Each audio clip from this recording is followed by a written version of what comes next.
Hello, everyone. Welcome back to Telling Tales. Welcome back to Symbaroum. Welcome back to Throne of Thorns, and welcome back to Wrath of the Warden. Isn't that all very confusing? But I assure you, every single one of those is accurate, which is obviously the most important thing. Hi. We make sort of slow burn, atmospheric tabletop roleplay games, and we stream them for you here on the internet on Twitch. Hi, it's Symbaroum Day. I hope everyone is good out there.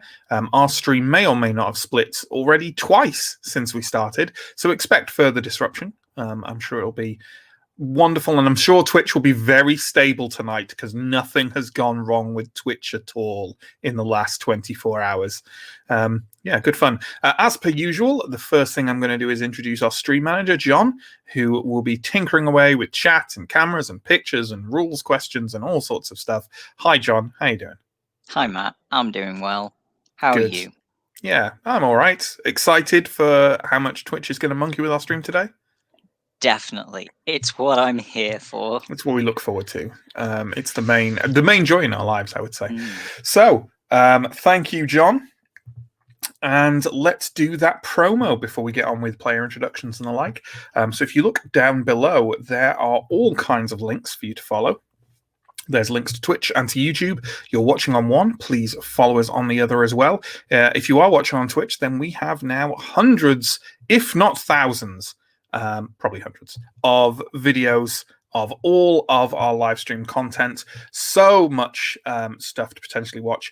There's links to our social media as well, to our Discord, where you can join up and talk to us about all things telling tales, all things roleplay, and even some things that aren't about roleplay. Whatever. You can find us on Patreon, which has a link below as well, where if you want to support us, you can get extra stuff.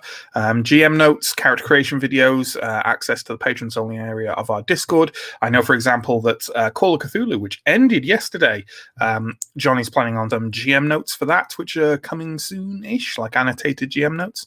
So if that tickles your pickle, then why not sponsor us and get all that good stuff. So we run 3 weekly shows. Mondays used to be Call of Cthulhu, but now no longer. Johnny will be starting up something new in a couple of weeks. I think we've already unveiled what it might be on our Discord, but we're going to have a kind of launch party thing and talk about it more over social media over the next couple of weeks. So keep an ear to the ground and you'll find out more about that. Tuesdays is Blades in the Dark, which took a hiatus yesterday, and Wednesdays is Symbaroum. We also run monthly one-shots on the first Saturday of every month. That, for the quick off-calendaring of you, meant that this Saturday just gone was one of them, and we played Wanderhome, which is a wonderful little rules-light pastoral fantasy improvisational thing. The VODs of that will be going up on YouTube very soon, and if you want to see all kinds of other one-shots, from Alien to Troika to Morkborg to Honey Heist to The Expanse to One Ring to Dungeon World to all sorts of stuff, then get yourself over to YouTube. They're all on there. Yes. Right. That's enough promo for me. Quite enough promo. Let's start bringing on the players, and they can talk about the events of last week in Symbaroum to bring us up to date. So first off, we're going to bring on Chris, the lovely man who plays lovely Steo. Former city guard turned sellsword and treasure hunter, and all-round curmudgeonly. Yes. Hi, Chris. How's it going? Last week started really well for you. Yeah, well, it kind of did, because the week before last ended really badly for me.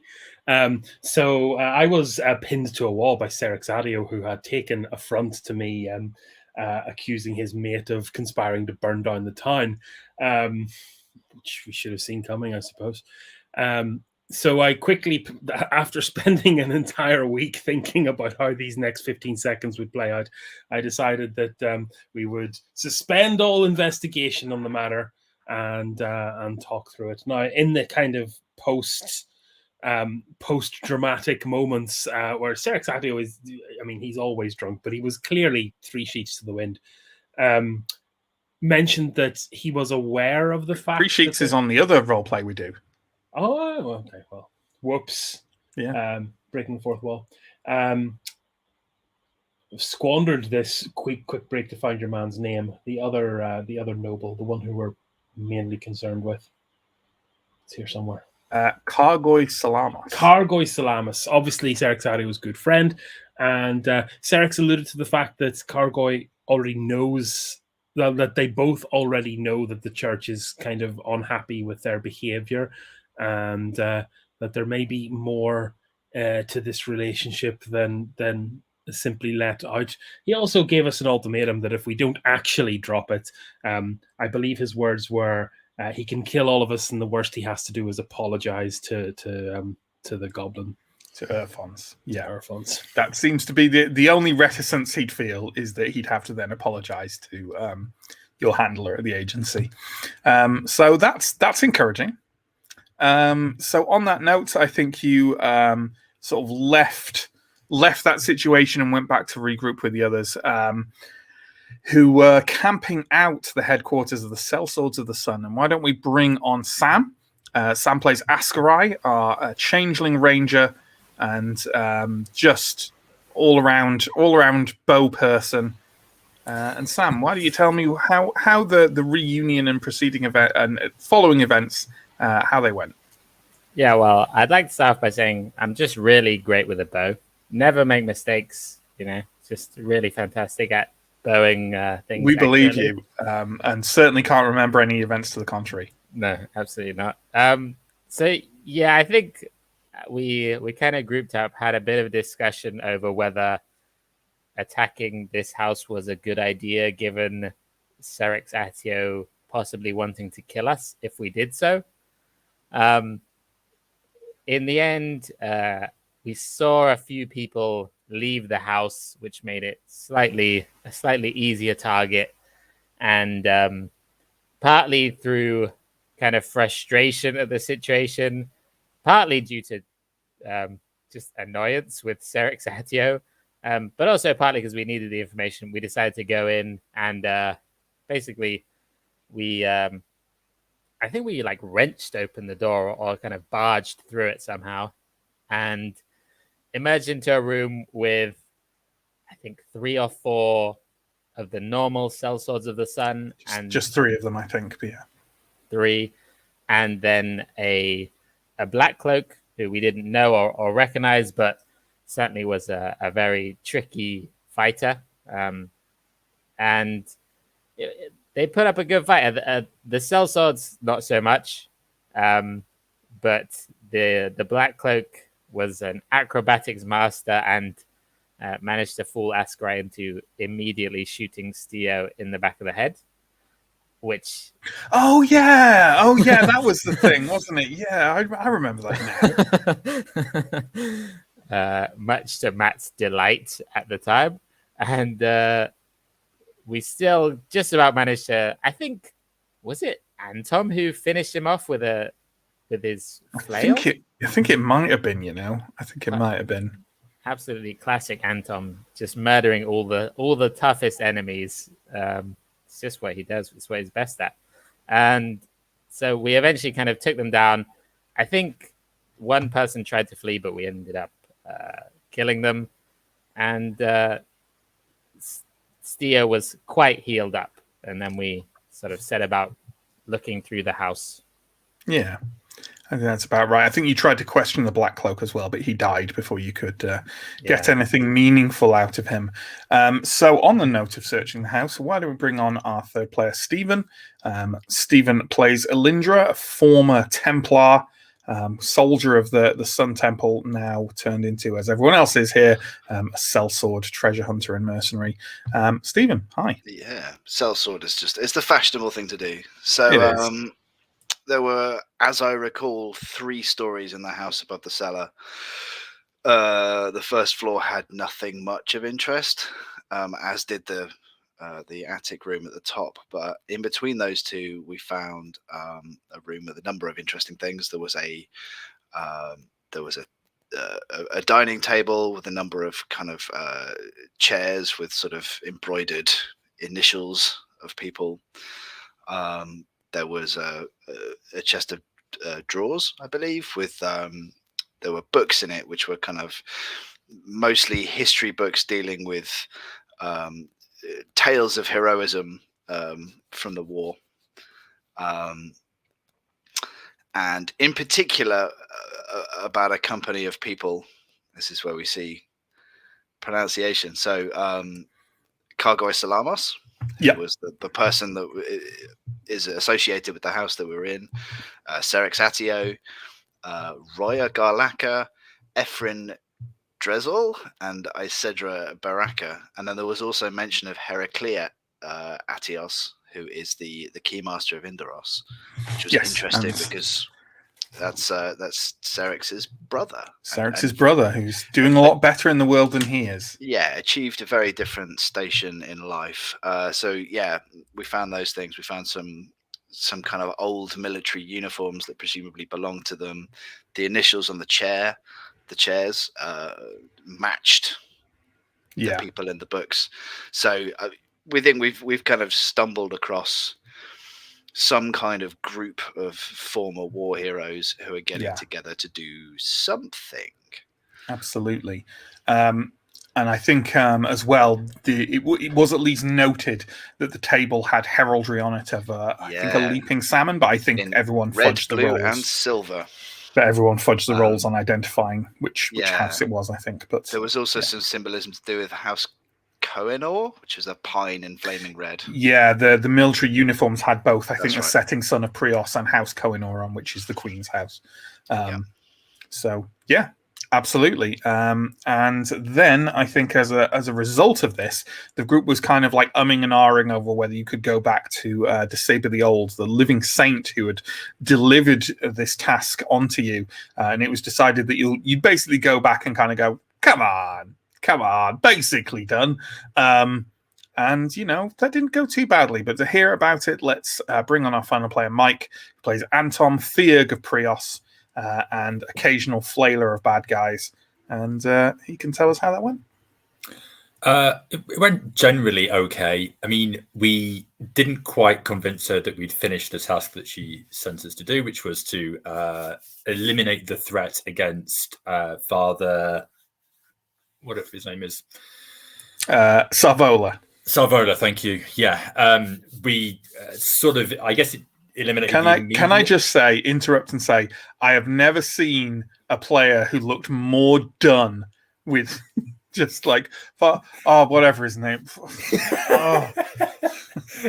It's fantasy bullshit. That bodes well for 15 minutes into the stream.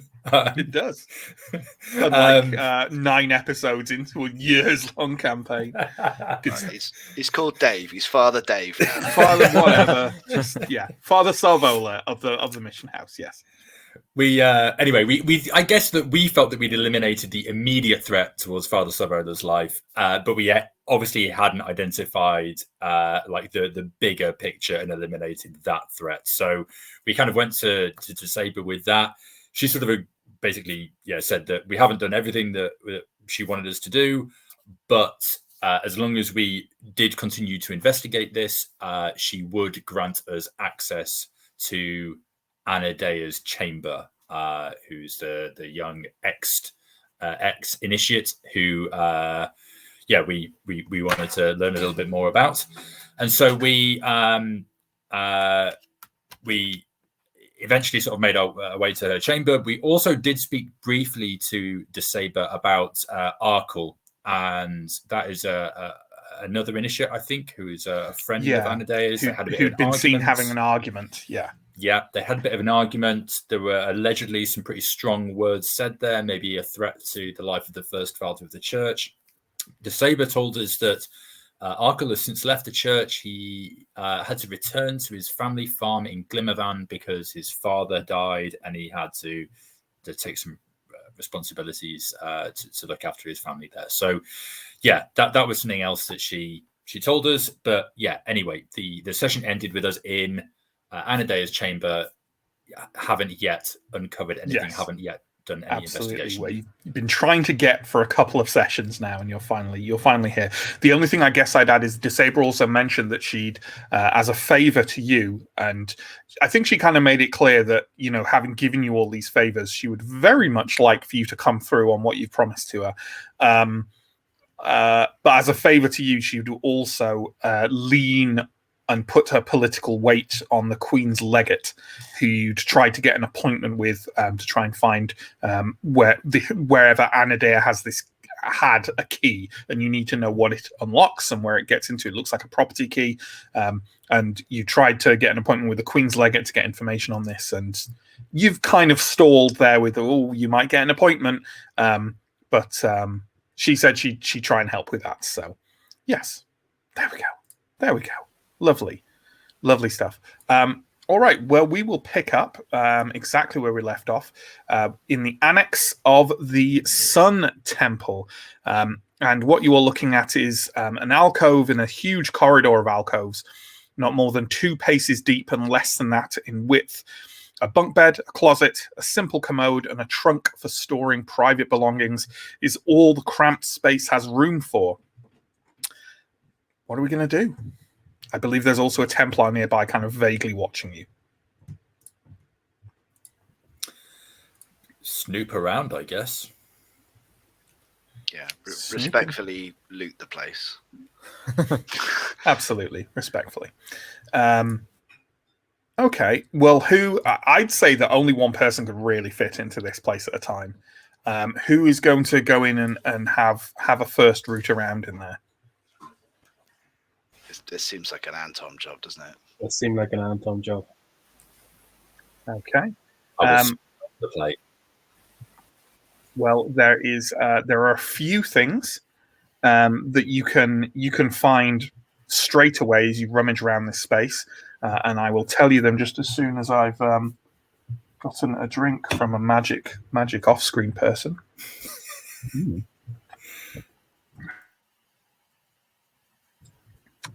The first thing you notice is in the sort of closet that's there, which has it has no doors on it, so it's just kind of an open space. There aren't any clothes hanging there. The only thing that hangs in there is a silver necklace that has a medallion on it in the shape of a coat of arms, and that coat of arms is a diving bird of prey. You have Lore Master, right, Anton? I do. And give me a cunning roll, please, Fred. That's a 19. My cunning is not 19. That's a hard fail. So, yeah, you do not recognize the coat of arms. Also, there is you find some civilian clothes kind of bundled up underneath the bunk bed. You find a pouch that is jingling and presumably has some coin in it. 2 pairs of sturdy boots. And I'm assuming you're investigating the trunk at the base of the bed. I would assume you're doing that. Is that right? Yeah. Inside, you find a briefcase-like box. That box contains paper and coal crayons of different sizes, and just a lot of general art and writing supplies with little scribbles and little doodles on a lot of the, like, you'd have to sit and kind of like sheaf through them a bit to try and find if any of them has anything significant on. That's all that is like visibly apparent in this small area. Are you giving it a more concerted rummage with a vigilant roll as well? I think so, yeah. Okay, go for it. And I'm scared. That's another 19. Another 19. Good job. I think it's fair to say, though, that the people watching, the 3 people watching you do this, are probably aware that you're not making a terribly good job of it. Perhaps you're overexcited, by this finally getting to be in this. Let's say that I take the papers, because I think I would take the papers, and I probably would take the necklace, not to pawn sell on off. at the Witch and Tavern or anything like that, but just to to maybe be examined a little bit more, or if we ever meet someone who we know is a relative of one of those, we can go back. That's fair enough. And is any of the 3 remaining people, like, you can see what Anton's pulled out. Like, he's just stood in front of you in a small space, kind of like picking all this stuff up. Are any of the 3 of you kind of going to say or do anything on top of his efforts? I'll kind of eye up Ascari and just kind of...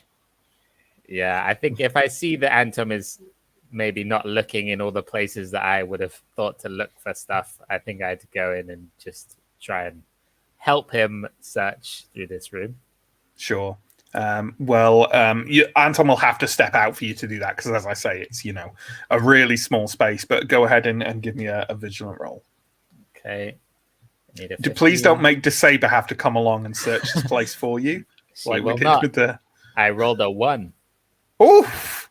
Oof! Well then, you almost immediately find in a space that the commode has like a little enameled sink mounted to the wall next to it, and underneath the kind of rim of the enameled sink, you find tied to it with string looped through a kind of couple of drilled holes where it meets the wall, a notebook. Immediately as you get it out and kind of flick through it, you see that it contains transcripts of something that look to be barbarian legends with some sentences and paragraphs underlined. Okay. I think I tried to take this without... I mean, if at all possible, I tried to take it without being noticed or at least conspicuous for the Templar. Sure. I'd rather he didn't know that I'd found this. Well, you know what? Give me a discrete roll at +5. I'm giving you the +5 for the for that one you just rolled. Nice. Okay, I will need an 18. I got a 7. Yeah, that's absolutely fine. I'd say that no one's noticed you nab this yet. Okay, nice. I will just put it somewhere in my cloak in a pocket or a pouch that I have somewhere, and carry on searching in other areas as though I haven't found anything in this. Sure. I would say, Ascari, you are fairly certain there is nothing else in this room because there just isn't room for there to be anything else. You've prodded the kind of straw-filled mattress, and there's just nothing else here. Okay, and I'll. Is anyone? I did mention a couple. I take it no one's taking the clothing and the boots. Just out of interest, is anyone taking the coin purse? I don't think so. I think that would we cross the line between investigation and looting, and I think Steele's done enough straight up illegal stuff for one day. I mean, I think I might look inside the coin purse. Sure, just to make sure that it's all... Yeah, inside, 13 shillings, 8 ortegs, nothing else. It's regular coinage. Okay. That is... I'm trying to work out how many shillings I have to my name. That's probably quite a lot of money to me, but never mind. Oh, no, yeah. It's all right. We'll leave it. Sure. Yeah, Don't you worry, Alindra. We'll get our payment in the next life. You think that's it? You think there's the silver medallion, there's the book from under the sink, and there's all these sheafs of paper and sticks of coal and other drawing and writing supplies. That's it. I think we head out, frankly. Yep. Yeah, I need some air. The Templar kind of stood near you. She kind of nods, indicates for you to follow her, and leads you quite swiftly out of the annex and out into the light yard, and where you can head off on your way. Can I strike up a conversation with the Templar along the way? Absolutely. Yeah. Go ahead. Hey, so I've noticed there don't seem to be very many of you around. I expected there to be quite a force here. Are you training? Are you posted elsewhere? Why don't you give me a persuasive roll? You know what? At +2. +2. Okay, I can get a 1. Rolling pretty well tonight, folks, so far. Yeah. The young woman who seems, just by like how old she is, you'd guess she's barely out of training herself. She glances across at you and kind of glances down at your torn Templar tabard, and just kind of shrugs and says, "There's trouble higher up." Oh. Some of the leadership are, well, there's disagreements. They've withdrawn some of their Templars from various. They've withdrawn Templars from here to elsewhere. From some temples. Do you know what the disagreements are about? She's kind of looking around a bit shiftily and clearly kind of slightly uncomfortable about having this conversation in perhaps in the temple. I'd say at this point you're not quite kind of out in the light yard yet. Okay. Do you want to go for a drink sometime when you're off duty? I'm not sure that'd be... Look, you're kind of approaching the doorway now, and she kind of steps through to the light yard where things are louder.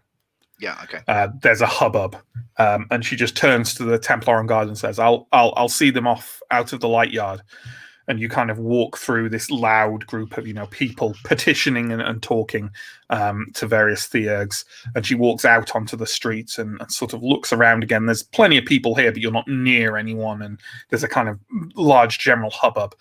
She leans in close to you and says, "Look, I can see that you used to be. I don't know why you left, but a lot of the other Templars who've been withdrawn there, they're not calling themselves Templars anymore. They're calling themselves the Knights of the Dying Sun." Oh. There's talk. They think, I know what I believe. I've seen the Lightbringer. I've spoken to Disabler the Old. I believe in the words and deeds of Father Elfano, and Of course. they're saying that Prios is dead, and there's nothing left to do but fight the darkness. And they're pretty. They see the church as being passive. Look, maybe nothing will come of it, but you didn't hear any of this from me. I'm only talking to you because of that. She indicates at your tabard. Thank you.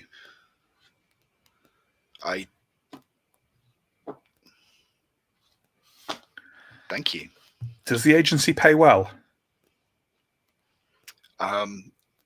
They haven't sent enough work my way yet, but I'm told they do. All right. Keep it to yourself. Look after yourself. Turns and retreats into the light yard. Did anybody else hear that? Like in the party, or? It's up to you guys whether you were close enough. I think perhaps not. I was maybe looking through the notes that I took as I walked out. Cool. I mean, Elindra's looking sort of visibly perturbed, but I think Askrai would have been interested in what Elindra was saying to a Templar, so probably yes. Steel's oblivious. Carry on. Nice. Well, Exciting. I'm going to assume perhaps a retreat to the Witch and Familiar or another friendly spot to go through this yes. this new information you got. Post-plot discussion pint. Sure. I'd suggest a place that is not the Witch and Familiar. Somebody knows that we're there. They could be keeping an eye on the... At some point, we're going to have to find out who they are and what they want. I would far rather know who's sending bands of street brigands to try and take us down. The agency itself might be quite safe for you. Like, even if Serix Atio is planning on cutting you in half, he would not do that within the agency itself. Yeah, I'd be tangentially against going to the agency just because I want to avoid it just being in Serix Atio's field of view. Sure. Look, there's plenty of other pubs in the town. Yeah. I do actually have. We Steve could- does have a pre-existing pub that he used to drink at. We could go to Brew, which was which is right round the corner. I think it's the last one time we went when we didn't want to go to the Witch and Familiar. It's that one with like the big ogre like bouncer and like a lot of different like ales on tap and stuff like that. I think we said, which is out by the like the Eastern Gate. By the Eastern Square as well, it's called, and that's where we literally had a situation before where we were like, we want to go from the Sun Temple to not to the Witch and Familiar, and we went there, so we could just go there again. Yeah, Yeah, I mean, sounds Bruce closest. Yeah, sounds Okay, good. cool. One day I'm going to take you back to my local, but it is not this day. Yeah, you head in there. It's got quite a treasure huntery clientele, although slightly more at market one, as I think I said, and you wander on in, and the big ogre bouncer is still there, keeping an eye on everyone. And you you can sit down at a table, have a drink, discuss what you've got. I did find a notebook in her room. It was well hidden. Oh, Well, let's take a look. I'll kind of hand it over to Stio. From what I saw, it's just old legends and fables, but it's got some annotations in it, some passages underlined. Perhaps that will give us some kind of insight.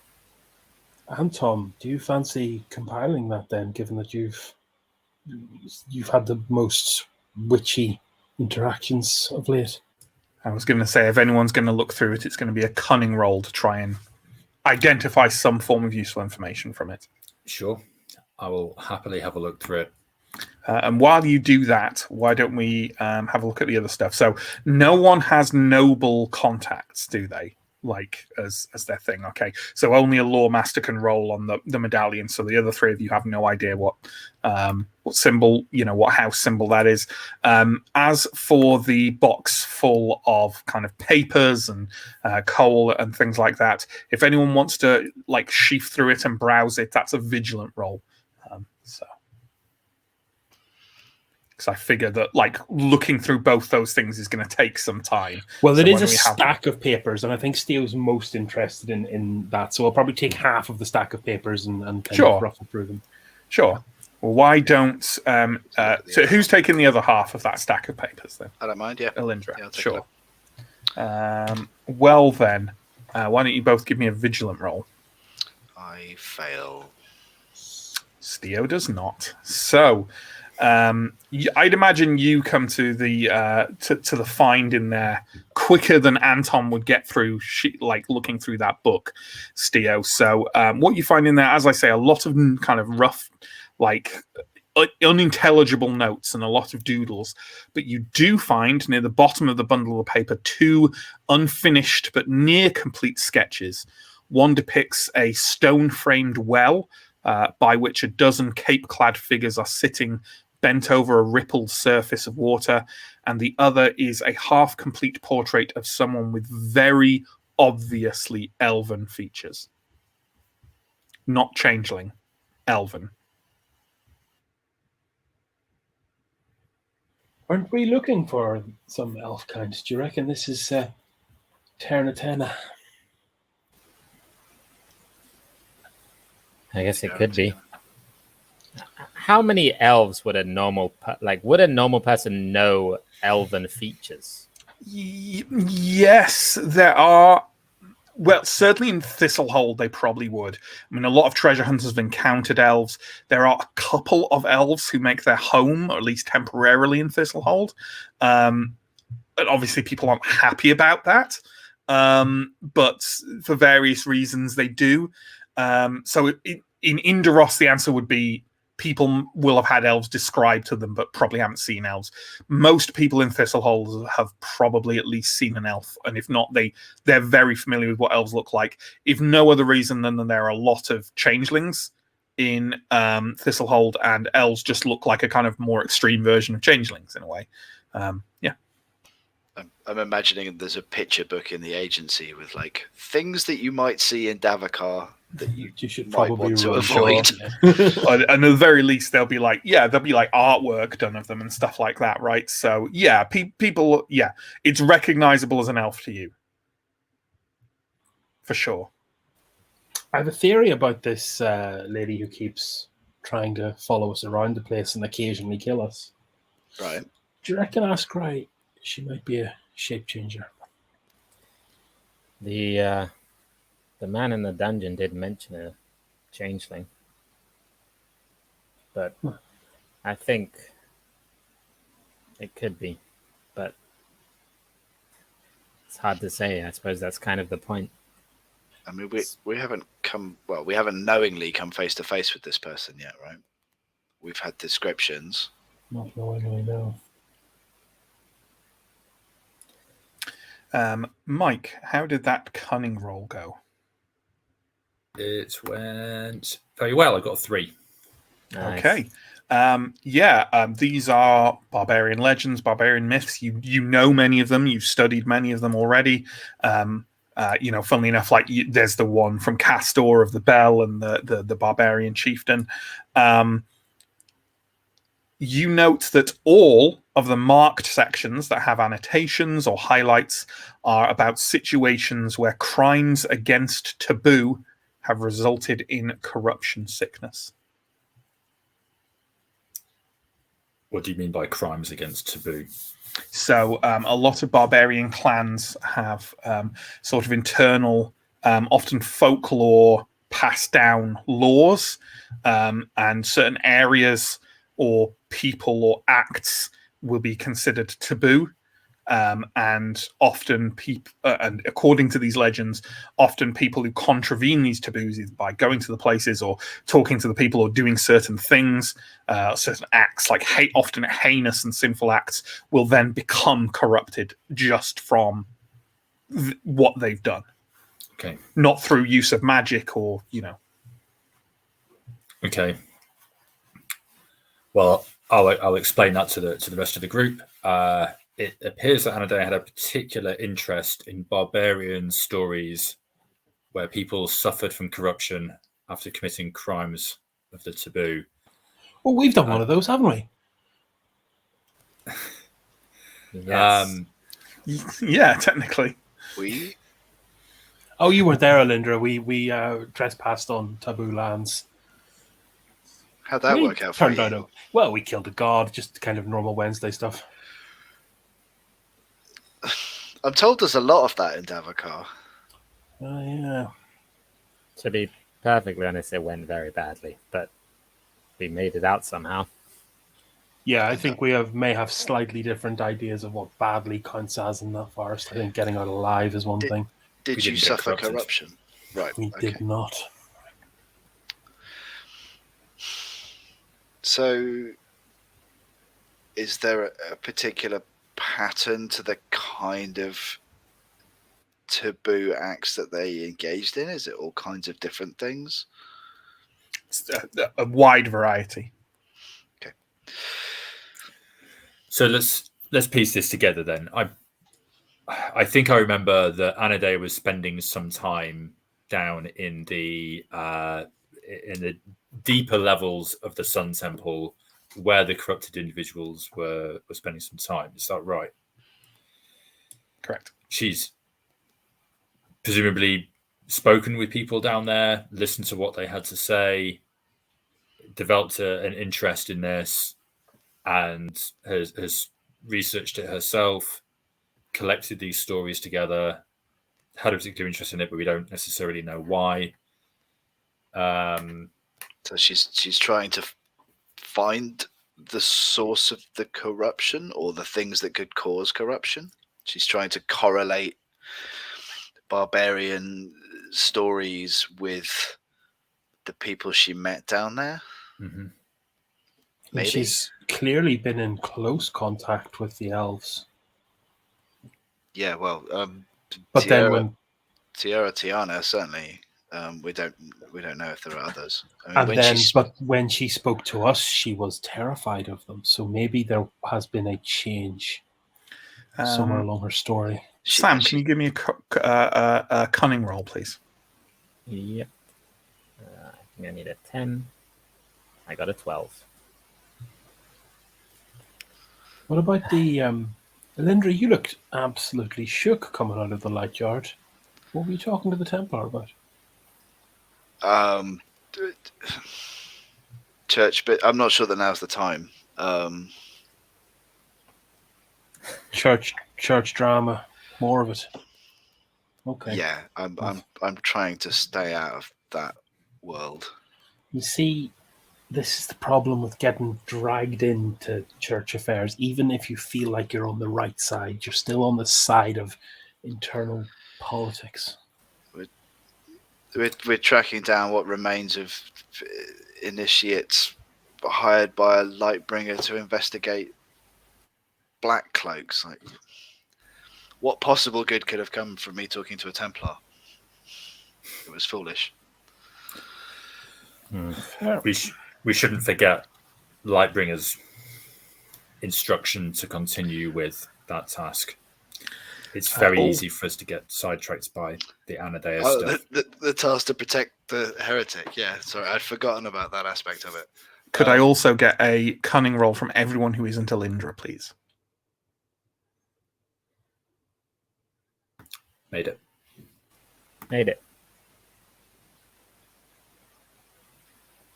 Absolutely Chris made made it. Absolutely made it. Well, then I'm just going to roll a die to see who comes up with the notion.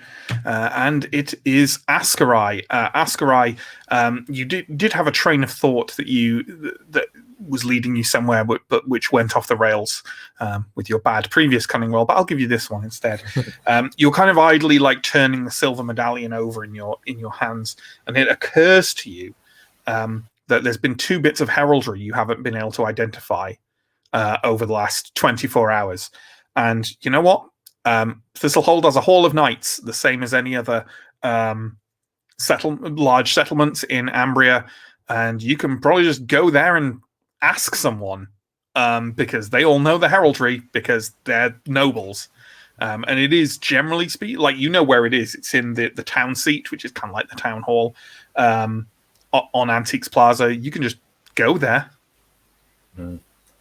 I will definitely mention this. There is a place where we might find out about the heralds of, well, the 2 pieces of heraldry we haven't been able to recognize. Feuding nobles. Yeah.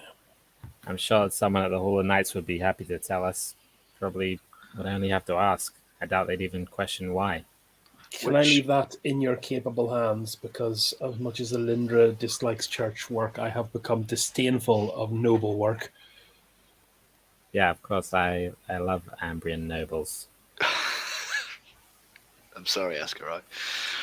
Look, you're not at grave threat of being decapitated by one at the minute, though, are you? It is worth noting that a changeling going into the Hall of Knights might not be terribly welcomed. He's got his mask, he'll be fine. Just don't be a changeling, Fivehead.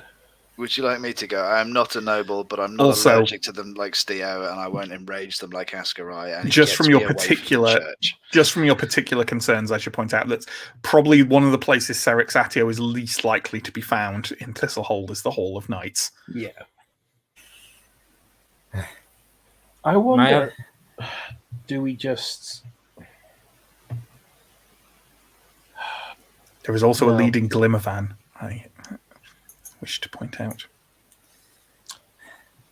The leading Glimmervan was the other priest, wasn't it? Arkle. Arkle. Yeah. Glimmervan is a day's travel away. You know, it's not. I am not riding a day to ask someone else. Well, if you don't want to go on any of the leads, then we might be stuck. Plenty of leads still. I'm hearing Steo volunteer to go back down the sinkhole. That's what I'm hearing. Oh, do you know what? I'd actually prefer it, Elindra. I'd actually prefer something I can just take a good stab at rather than knives in the dark and feuding factions and noble drama. And let's talk about the things that we have to do. Hall of Knights. the Queen's Legate, the Auto Magica archives. Oh yeah. That, again, gets us away from the church and probably from Ser Exatio. Glimmervan, which is some distance away.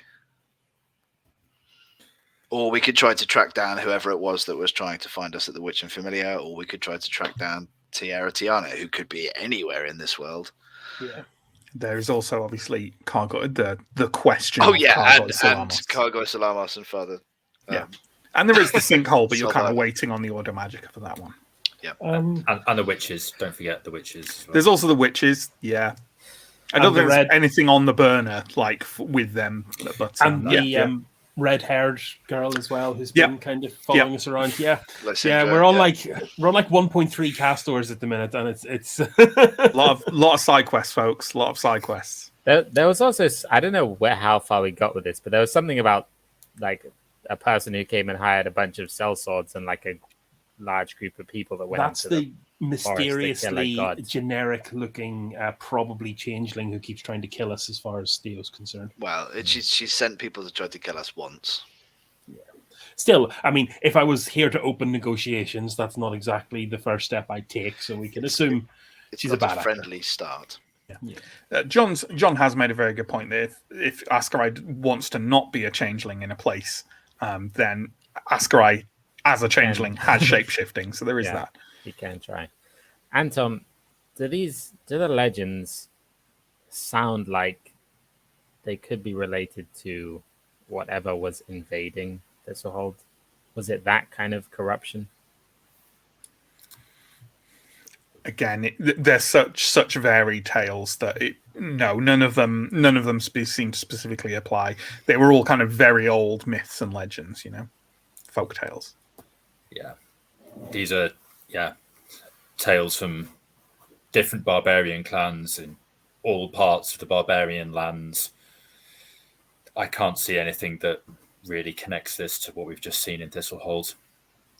Elindra, to go back to what you were saying, if we need to go to Glimmervan, if one of us needs to go to Glimmervan or all of us, I do know someone there. So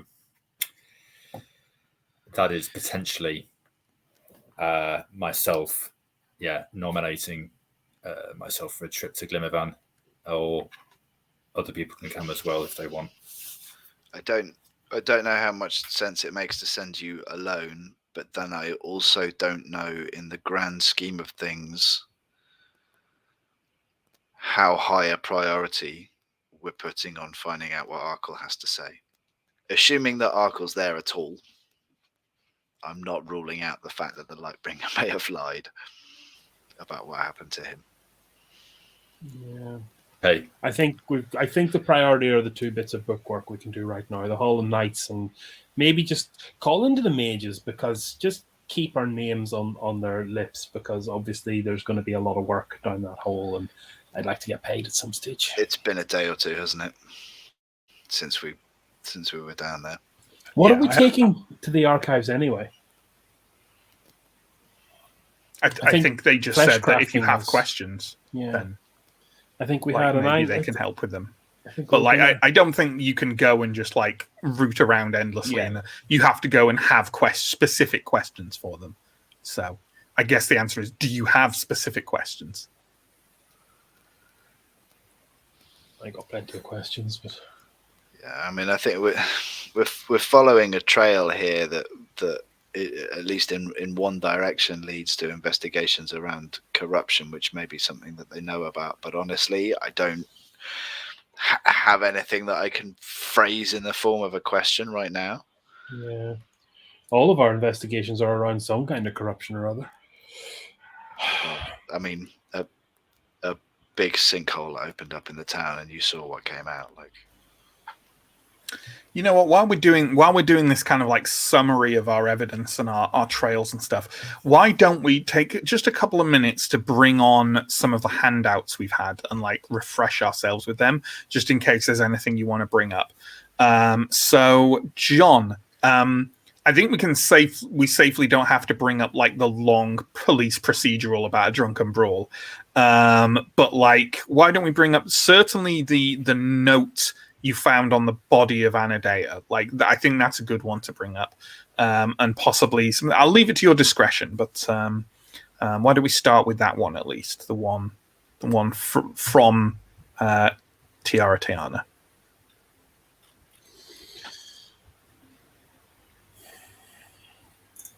There we go.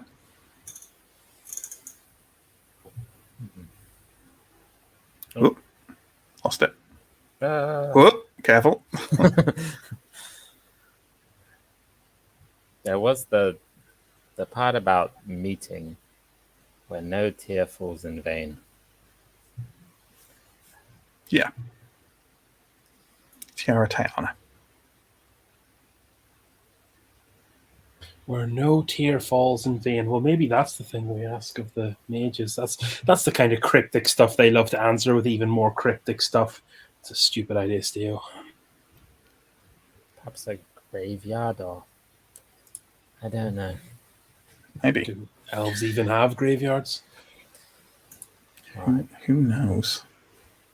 I can't begin to interpret what an elf might mean by that. What about that sketch of the well? Could that be where no tear falls in vain? The figures by the well are unclear, but they certainly don't. They certainly don't not look like elves. Top hint. I've just browsed through the other notes myself, and I can't see anything that's not quite functional. Actually, I think that's the only one that's really cluey.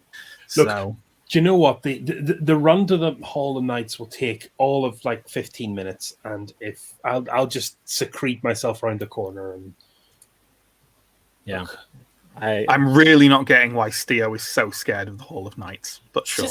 I've just been threatened by a noble. I'm anti-authoritarian. You are more likely to be in the Hall of Knights than Serexatio is.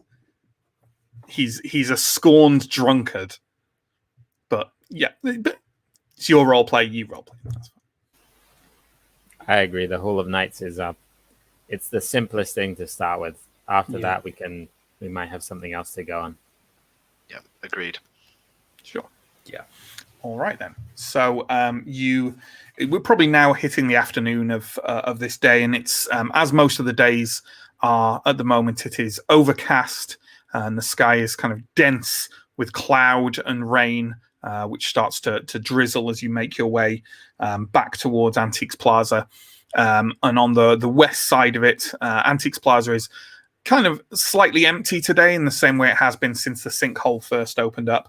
And over on the west side of it is the large town seat, a rather functional building that's already starting to fall apart as one of the first buildings erected in Thistlehold. It's starting to show its age, even though it's not 10 years old.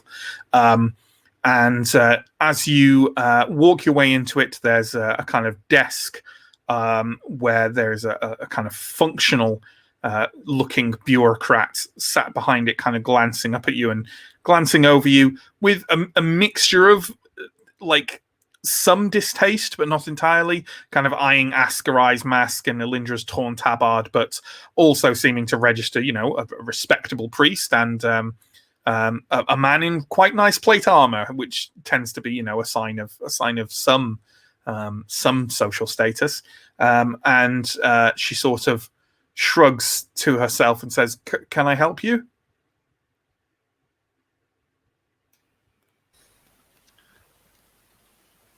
Still desperate for anyone else to take the lead here. We were looking for some help with some heraldry.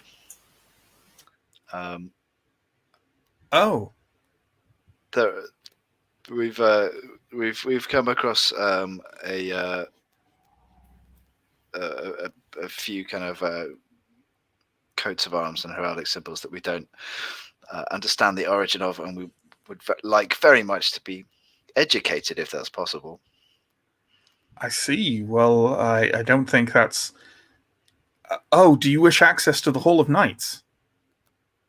Well, yes, if that's where we can go to meet people who know about these things. Well, the nobles and knights there will certainly be aware, although I'm not sure how many of them are currently in Thistlehold after the events of the other day. But by all means, if you make your way down that corridor there, the hall is, well, obvious. Thank you very much. Try not to aggravate them. We'll try.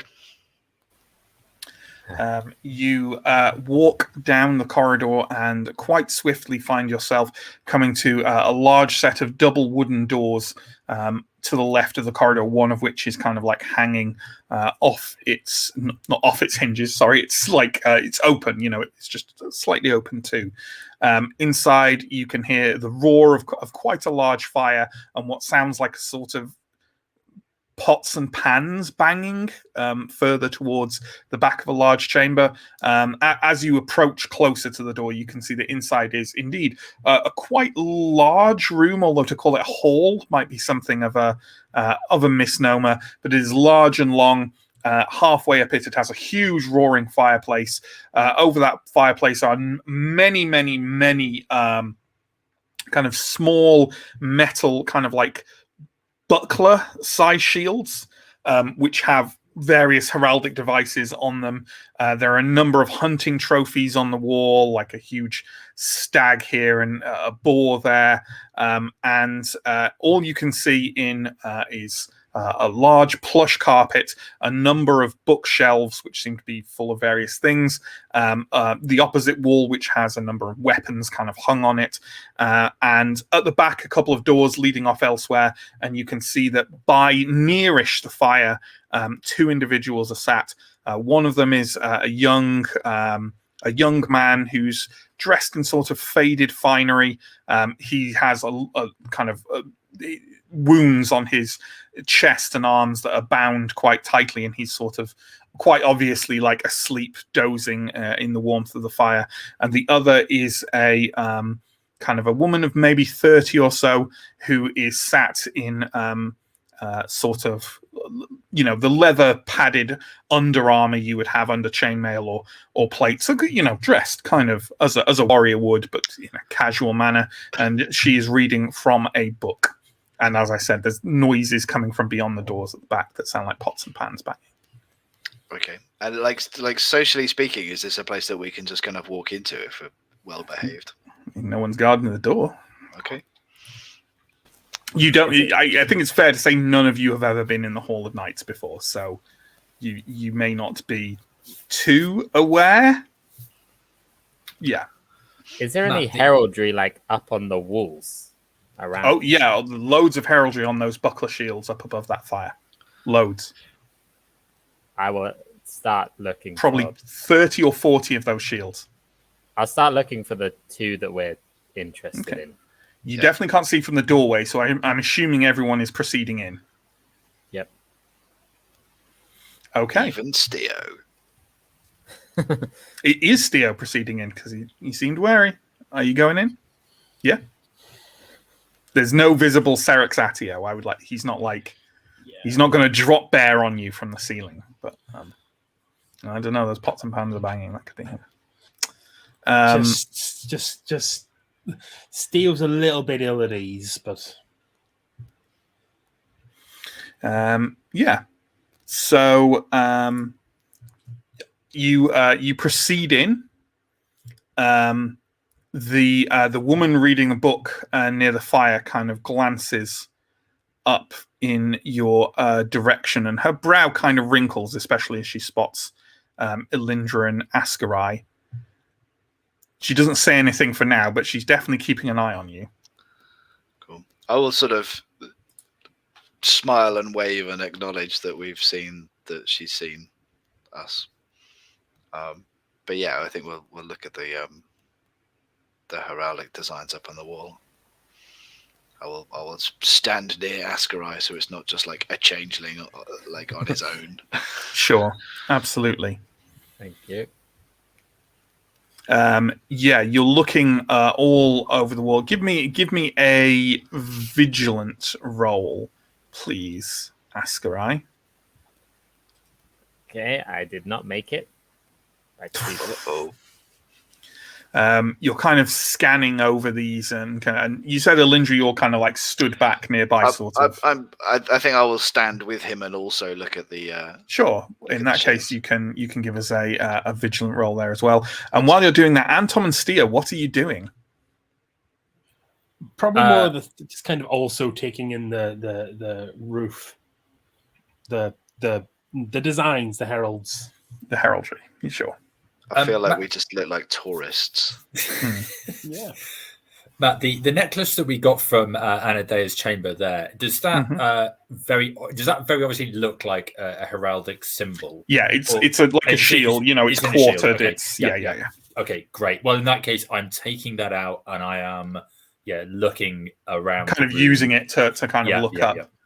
Yeah, absolutely. Well, why don't you, Steo and Alindra, you can both give me vigilant rolls and let me know how those go. I passed my vigilant roll. As did Steel, and I'll say that you two find, you both at roughly the same time happen across a buckler shield that has the leaping salmon on it and is painted in the correct colors, and perhaps unsurprisingly has scripted along the bottom of it the name Salamis. So that's one semi-non-mystery done. Anton, as you're doing that, the woman who sat quite near you as you're doing that sort of and has like turned her book down and says, Father, are these your friends? They are, yes. Friends of sorts. I see. And you are looking to identify the heraldry on that medallion? That's correct. Yes. Do you know this house? I do. That is House Caroldo. Would Anton be familiar with that Is it house? House Caroldo? 1 second. It is not. That's the wrong way around. That is House Erebus. Okay. That is House Erebus. Anton be familiar with House Erebus? Do I need to roll? Give me a cunning. Yeah, give me a cunning roll. Sure. Don't make that. No, you are not familiar. Okay. Although, actually, Steo and Ascarai, you can give me a cunning roll as well, but they take like a -1 to it. Oh. Okay. Sorry for excluding you from all these rolls, Stephen. These are just rolls for people who've been in Thistlehold long enough. That's all. It's fine. Ascarai, how do you do? I made it. I got a 3. Erebus is like a relatively minor house. You are familiar with at least the name of one member of House Erebus called, as we've probably figured out by now, Caroldo Erebus. He is the bailiff of Blackmoor. Blackmoor being the sort of newer settlement / refugee camp / tent town to the east of Thistlehold that's primarily occupied by there are humans, but there's a lot of goblins and ogres and changelings there as well. He's known for being efficient, and being efficient at being the bailiff of Blackmoor probably means you're not a very nice person, depending on your opinion of the inhabitants of Blackmoor, I suppose. Poor lad. Oh. So I guess I'll maybe sort of strike up a bit of a conversation with this woman who's helped us, and just ask about what else is kept in this hall. I'm not really familiar with it. What other information can be found here about? Can be found out here about these houses. Can you give me a persuasion roll, please? But you know what? You've been very polite to her, and you're also a Theurg, so I'm going to give you a +4 to it. Nice. Let's go for 14 or under. 14 or under. 5. There we go. Yeah. She kind of looks at her book and then puts it to one side. She stands up like to a full height, which is quite a bit taller than you, and rests kind of one handle on the pommel of a sword, which you didn't notice was already at her hip at this point. And she kind of looks over the four of you and says, "Perhaps I've been less than welcoming. We sometimes get rabble here, and seemingly, if you are friends of this father of Prios, well, my name is Anna Herringol of House Herringol. My dozing companion here is of a sort, also of a house, Arendar of House Dar. And that noise back in the rear of this hall is Geraldo Erebus. Everyone else is gone. Over there, you may find books explaining heraldry of various kinds, explaining lineages. I'm not sure what else there is for you unless you wish to speak to a representative of the house whose sigil you carry. At this point, sorry if I can just interrupt. Sure. Steo, I would force this. I would try a cunning roll on this, but I would like to not force it. So we will say certainly the sigil of House Dar is on the sword you found in those ruins, and I am going to say that the sigil has Dar written on it, just so you know. But you have not been able to locate or have ever heard of House Dar, which is why you've been kind of like, what do I do with this? You know? Oh my goodness. This is a real flashback, folks. So for anyone who doesn't know, maybe picked up with Wrath of the Warden in one of our previous adventures, which is also a callback to our very first prologue episode, the sword of House Dar was found by Steo in a ruin with like a skeleton of someone who'd obviously died fighting a massive, had killed a massive monster and died in the process. And Steo has been wondering what to do with it since. A couple of weeks ago, Chris was idly mentioning selling it. Yeah. But I persuaded him not to do that. Would have gotten away with it too if it hadn't been for your darn story. Yeah. Apparently, this is in this snoozing in this armchair is Arendar. Although obviously, presumably, we want to talk to Geraldo Erebus as well. But Mike, you were going to say something while presumably Steve in the background is going, "Whoa, penny dropped." Yeah, I was just gonna ask Anna about who might have a medallion like this. Would it be someone who is a member of that family, that house? Is it someone who was just a sort of a part of their lands, their wealth, their property, their small empire? I would imagine a relatively, and she's kind of like, presumably you're holding it up and she's kind of like twisting it between kind of two fingers. It seems relatively well made. High quality silver. I would say that this is from a member of the house, or perhaps someone who's taken it from a member, or someone who has received it as a gift. Please feel free to go back there to the kitchen and talk to Bailiff Erebus. Perhaps you can get him to be quiet, or at least loud in a different way. Well, thank you very much for your help and knowledge and guidance, and I will do my best to give you some peace.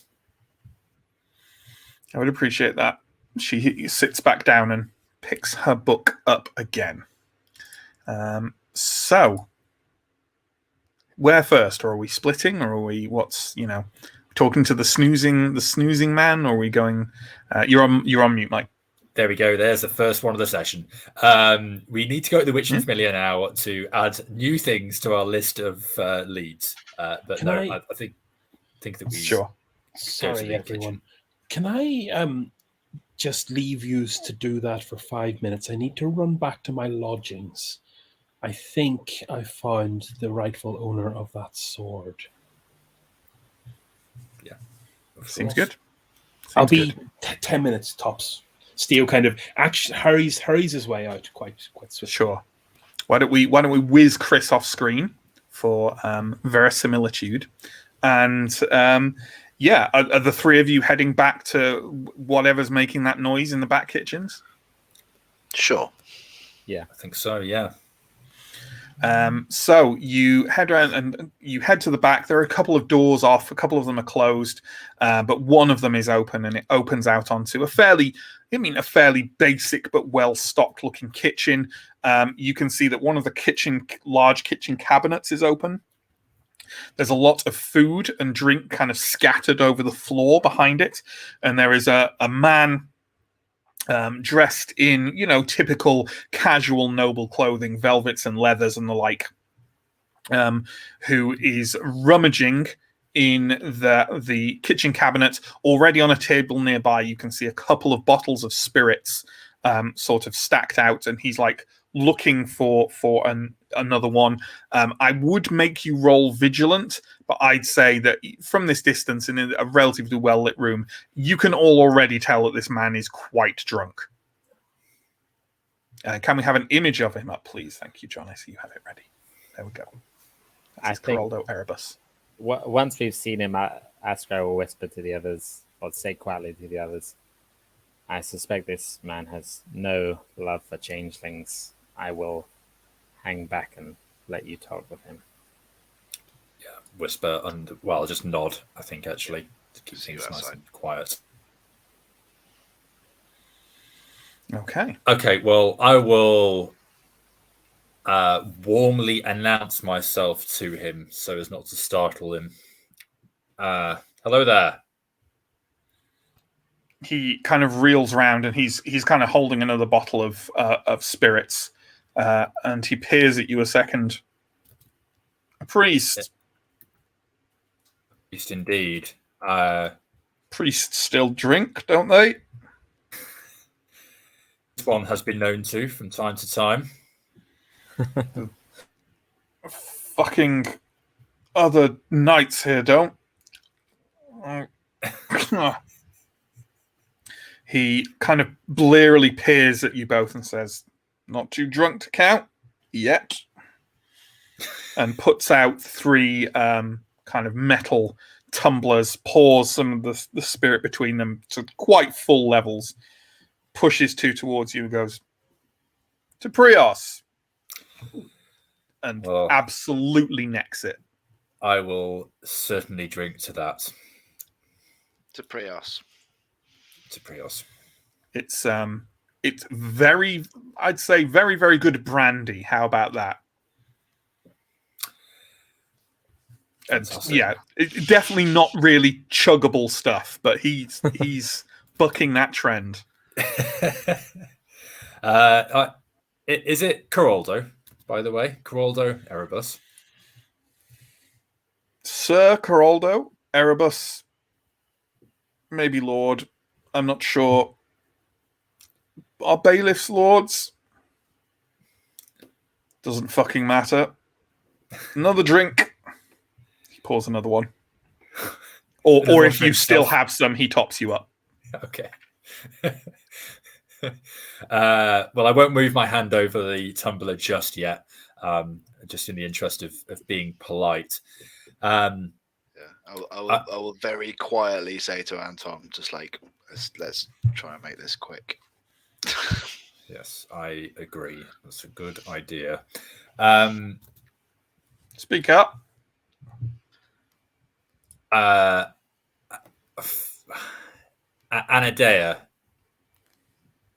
does this name mean anything to you? No. He's kind of half leaning on the table.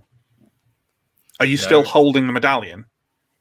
Yeah, it'd probably be in my pocket of my robes. I will bring it out, maybe, and say, "Well, this was found amongst her possessions. She was an initiate at the church. Recently quit. Here, priest. This is real. This is my house. Oh, Are there many of these? I'm curious as to how a girl that you've not heard of came into Where possession the of it. fuck did you find this? As I This say, is my sigil on the back. This is mine. Yours specifically. I haven't seen this in years. well, where did you lose it? I didn't lose it. I gave it away. That's an interesting story, I'm sure. Back over the mountains. To whom? Some farmer's daughter. Flattery, gifts, and sweet promises. Do you recall her name? No. Just a tumble. Well, she thought it was more than that.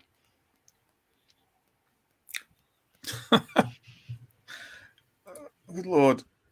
How long ago would this have been? I think the war was still on. I was around 15. 22, 20, something like that. Cool. For the avoidance of doubt, Matt, how old was Anadea, do we think? 22, 23. Okay. Oh. Well, this seems like a good time to mention that the young girl that we found this on, or amongst her possessions, was 22 or 23 years old. Where is she now? Unfortunately, she's no longer here. Oh, She thank passed Prios for away. that. One less bastard to feed. You mean that farmer's daughter held on to this and then passed it on to her daughter? That seems the most likely explanation. Laughable. He tucks it into his pocket.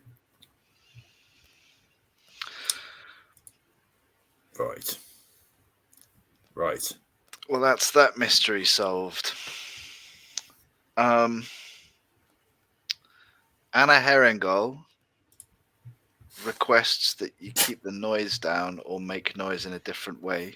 We will Well, ask she to pass that on. She could come in here and shut me up if she's got the fucking balls. I'll let her know. As we have just returned a lost heirloom to you from some years ago, would you do me the courtesy of no, I don't want payment. I just request politely that you do the courtesy of keeping the noise down, as Anna was very helpful to us early on. Far be it from me to disobey the teachings of a priest. As you can see, there's not much to do around here at the moment. All the others ran off. All this plotting and ploying, and then this sinkhole. Fucking queen with her prophecies and her empires. On that note, Kargoy Salamos, is he still in town, do you know? That old mercenary, yes. Yeah, he is. Anyone should be able to show you where he still lives.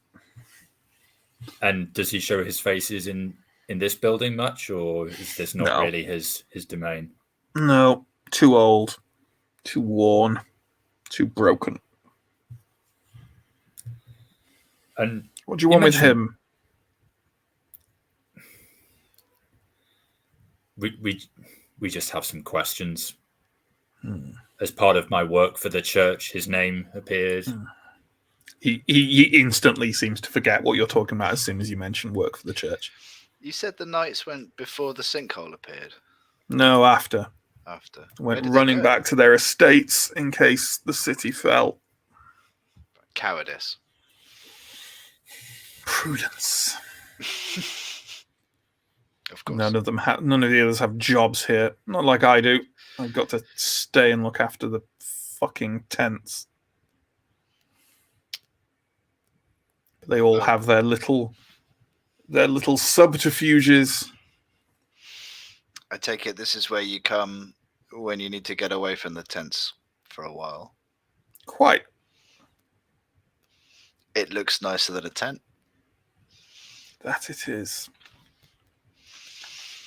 If he's poured me a glass, I will raise one in a show of a camaraderie with the drunk old knight. I've got nothing else to say to him. one for the road. He'll pour on top of everyone else who wants it. To Prios. To Prios. To Prios. To the fucking queen. Well, happy to have been able to return your medallion. Goodbye. Farewell. Be sure to, if you find any other pieces of errant jewelry of mine, do bring them back. Of course. He kind of pulls up with a kitchen chair with a kind of over the stone and sits back in it and just kind of lines up the bottles one after the other to his satisfaction and starts pouring. I think it's safe to say that towards the end of this conversation, I would imagine, because Steo doesn't have too far to go, I think Steo will arrive back in the Hall of Knights, but probably not quite as... so you guys, will keep you on screen, but you're probably kind of coming out as the conversation is starting. But of course, to have a conversation, we need both players. So John, a.k.a. Arindar, and I realize some people, including Stephen and Mike, are probably a bit confused by this. We did a spin-off series on the Free League Twitch of Symbaroum called Fetters of Stone. One of the characters was played by John, and that character was Arindar. So, let's kick this off. Steo, you arrive back with the Sword of House Dar, and Aaron is still asleep by the fire.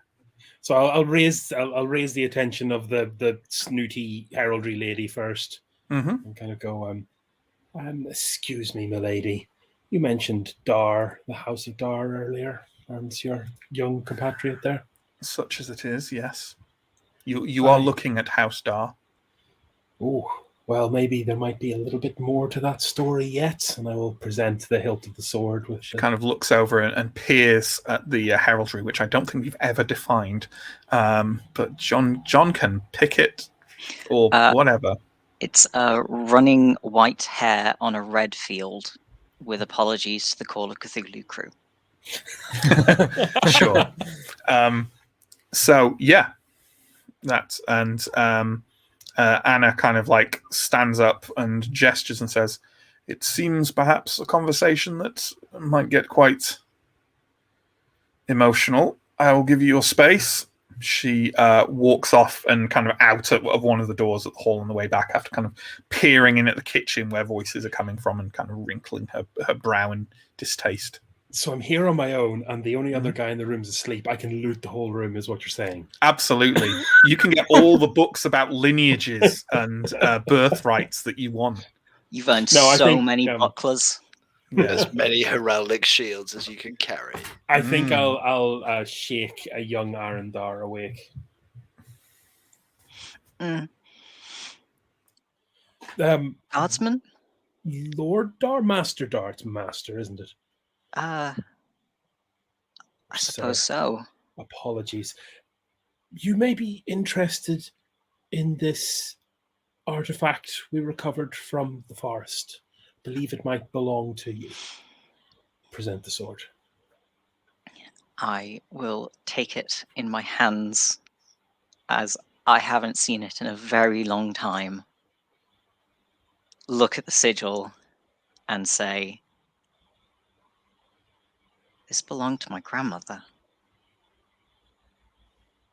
A long time ago. My cousin, more recently. You said you found it in the forest?" Yes, I suppose that part of the story is required. We were returning from, shall we say, other business deeper in the forest when we came across a neglected Symbaric ruin. Within it, we found the remains of a prior party of adventurers who had descended, but were perhaps overrun by its denizens. And chief among them, we found this still embedded in the skeleton of the colossal beast that it ended. And I can only assume, perhaps, your cousin's body nearby. So she fell in battle. Well, she would have liked that, at least. Would have seemed it was a heck of a battle, to put it mildly. Thank you. I have nothing but my name, and now I have my sword.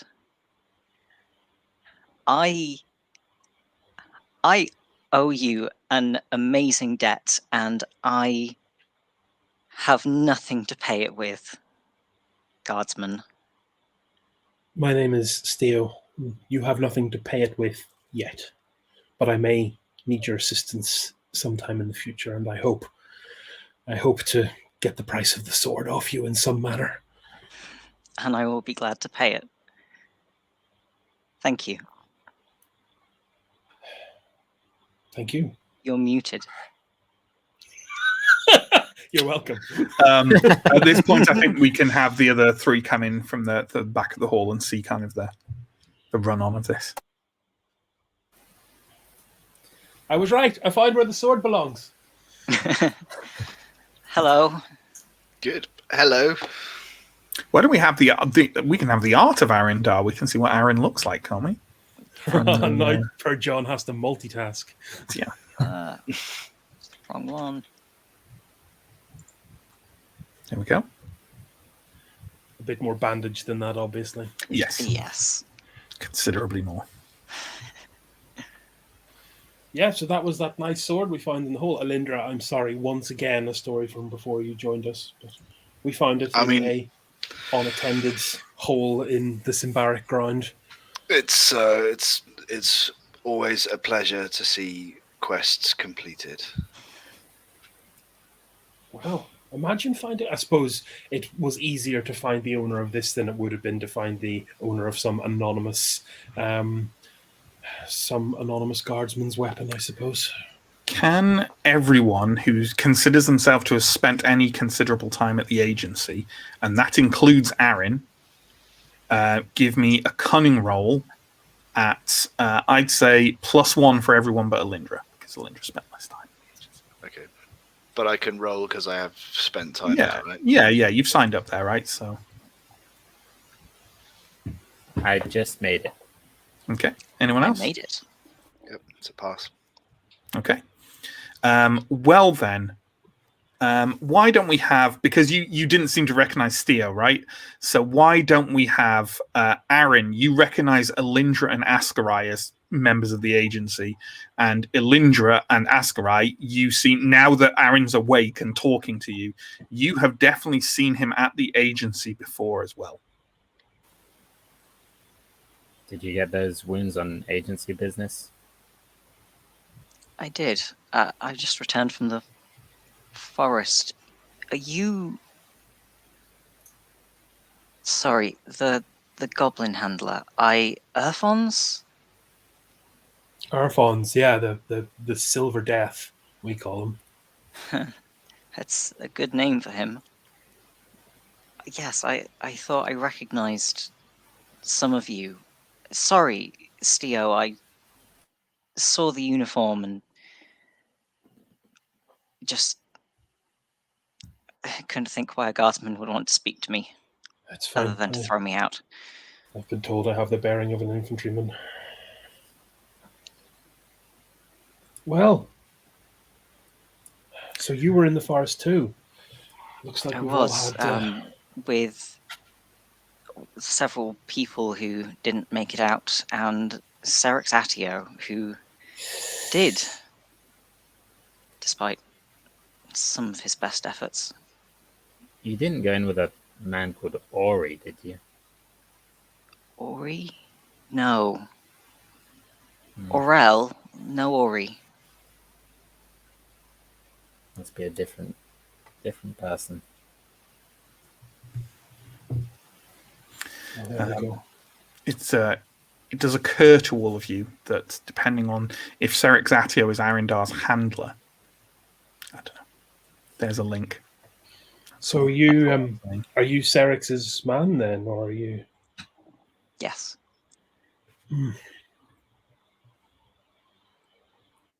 I take it you've met Serex? Well, everyone's met Serex, but we've had, unfortunately, look, there's always trouble in Thistlehold, isn't there? Serex is involved in it about 20% of the time.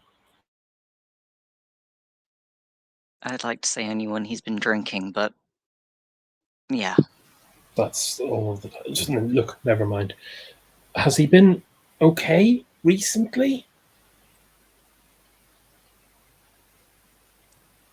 I didn't know him before we went into the forest together, and he's been much the same since we came back.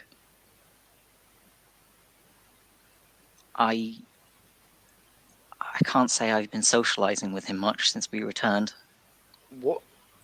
I've been here because it's warm and dry, and he's been wherever the ale is cheapest. What happened in the forest?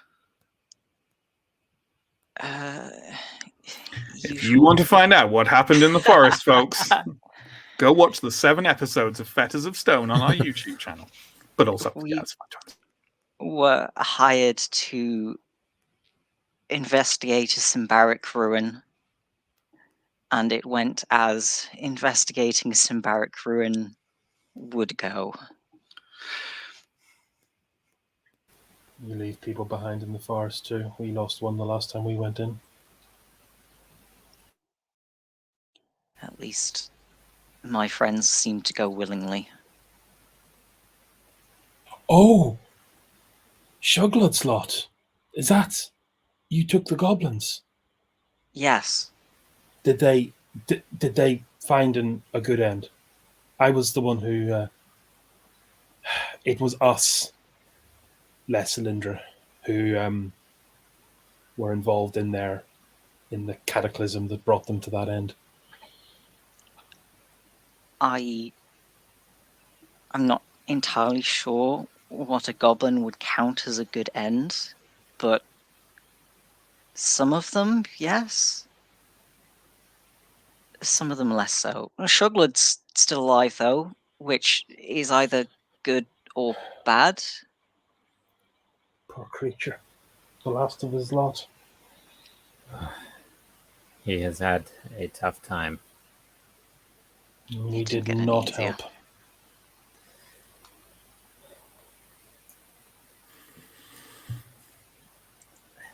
Has Serex ever spoken with you about a man called Kargoy Salamas? Let's say I'm literally just going to roll a kind of fortune die from Blades in the Dark for that. No, he has not. No. I assume another noble. Yeah. You probably know of you probably heard of Kargoy Salamos and know that he's one of the nobles about town, although you've never seen him in the Hall of Knights. No, Serex never mentioned him. I've never seen him. Aaron, if I could call in maybe a small portion of my favor already and ask for, I will glance around and ask for confidentiality. We're concerned that Serexatio, along with several other nobles, are conspiring to cause significant trouble around Thistlehold and around the apocryphal church. I don't know why I'm telling you this, because the only trust I can get these days is bought at sword point by one way or another.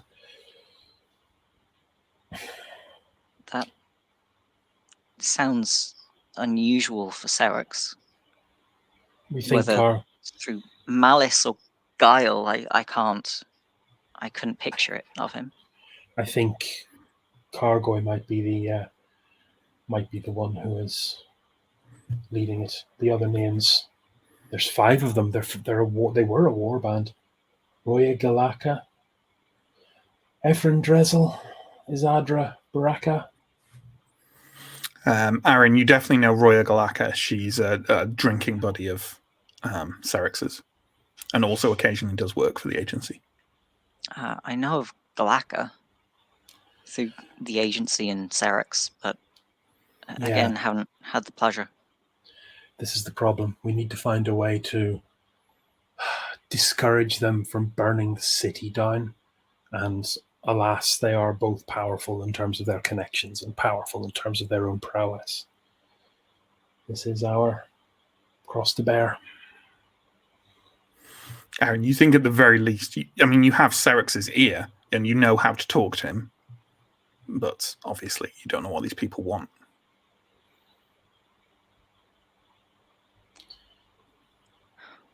Why do you think Serex is involved? There is a property owned by Cargoy. Within that property, those other names were writ quite literally large in books and records held within. We think it's one of Cargoy's old places. We know, due to a run-in with Serex, that he's aware that the church is... that there are problems between them and the church, at least problems between Cargoy and the church. We just really... I would say, by the way, that it wouldn't be between Cargoy and the church, between Cargoy and Sarvola, who is definitely not a member of the church, in anything but pure name only. They're definitely... they're targeting Sarvola, I don't want to say heretic, the alternative priest. But it's... From the mission house. The mission house, man. That's the one. I just need to find a way to get them to stop organizing his death. And I really can't afford bloodshed. Not with Serex, he'll cut me in two. No. We've enough blood in our hands already. I could talk to Serex. I could ask him to talk with you and probably not kill you. If Serex finds out we're still snooping around this, he is going to part me in twain. He has said as much. Poor Anton there will also be for the chop. Aaron, how well do you know Serex these days? Do you see him very often?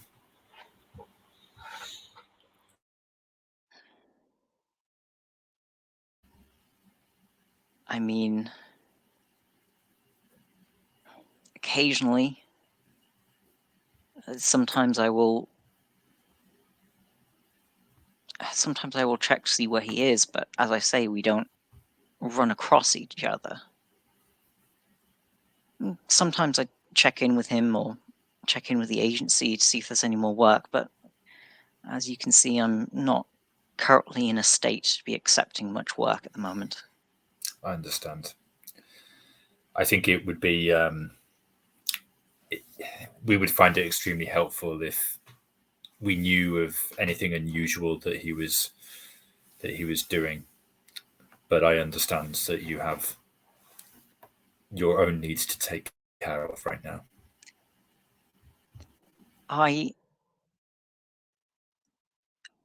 As I have said, the idea that Serex Atio is behind some sort of master plot to destroy Thistlehold is preposterous. But if you believe this, then I would like to clear his name. I'd like to too. He's a bit of a pillar of the community around here.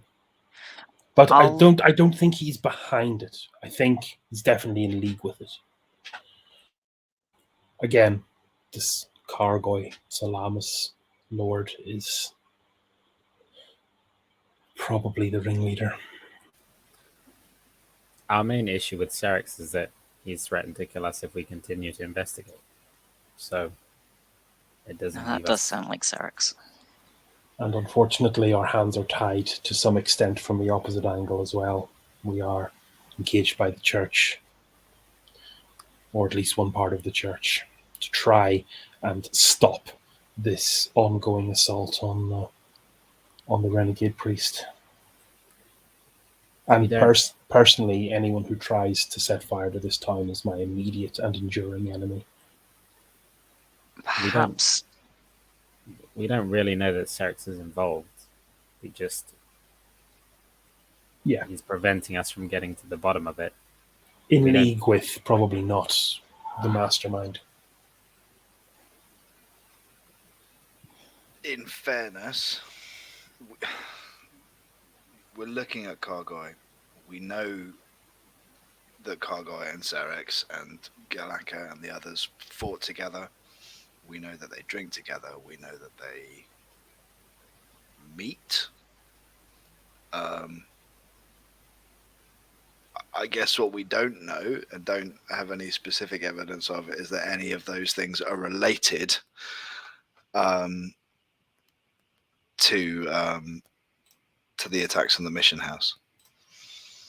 They could be doing something else.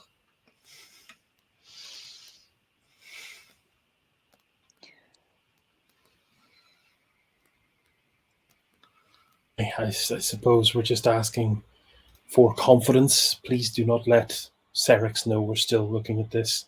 But if there's anything you can do to turn him and his compatriots, his noble friends, away from this task, then Thistlehold would thank you, let alone me. Although it would be a quiet thanks.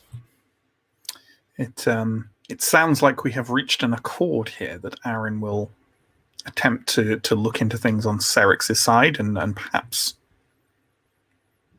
find you later with some information.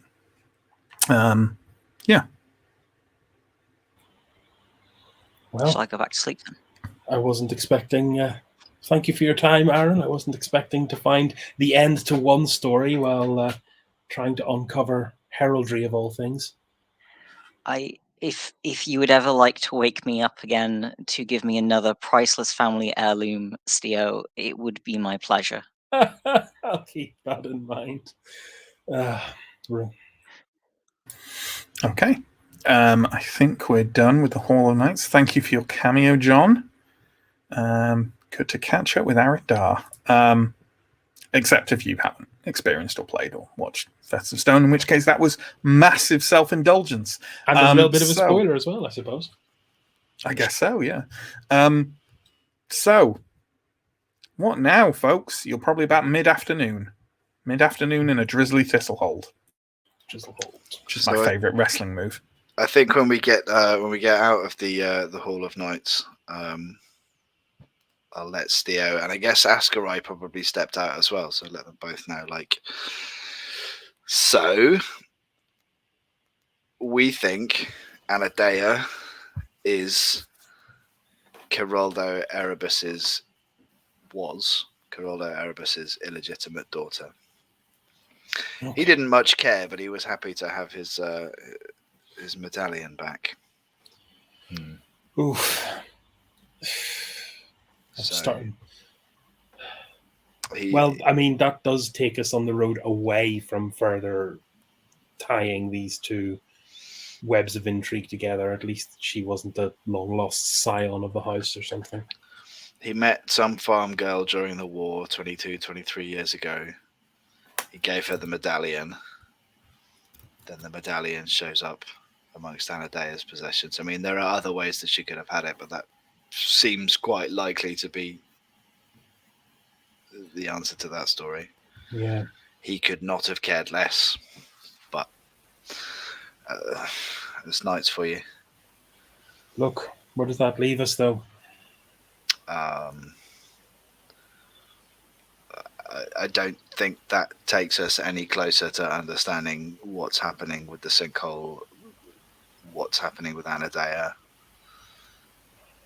It's a shame there's no Queen's Legate for elves, isn't there? What should we ask the Queen's Legate about Tierra Tiana? Why would they? Well, I mean, any elf entering or leaving Thistlehold is going to draw attention. Someone's going to have it on file. Is that the jurisdiction of the Queen's Legate? Well, it's 20 years ago. No, but doesn't the Queen herself keeps an elf as a consort? There's all kinds of unusual politics crossing the forest boundary there. Maybe. I mean, the Iron Pact and all that. I have to think that most elves that enter Thistlehold probably do so without being noticed, if they do at all. Yeah. The only elf you know for sure that entered Thistlehold seemed to have done so without anyone knowing, which was one of the victims of the Flayer. Back in that story. Way back in those days, yeah. Anton?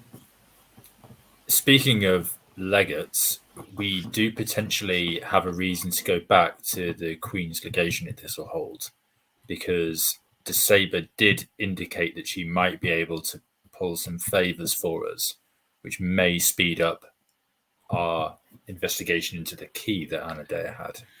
Yeah. You do suspect, though, that when you left the archives of the Queen's Legate, the notary there did tell you that if the Queen's Legate were to agree to a meeting to you, you would be sent for.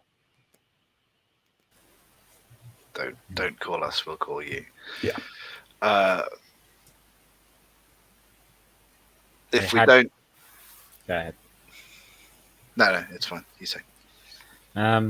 It had crossed my mind that perhaps if we left something in the forest for the elves, we might be able to find some lead to Tierra Tiana, but it seems a long shot. Is it the sort of thing that Ordo Magica might know about?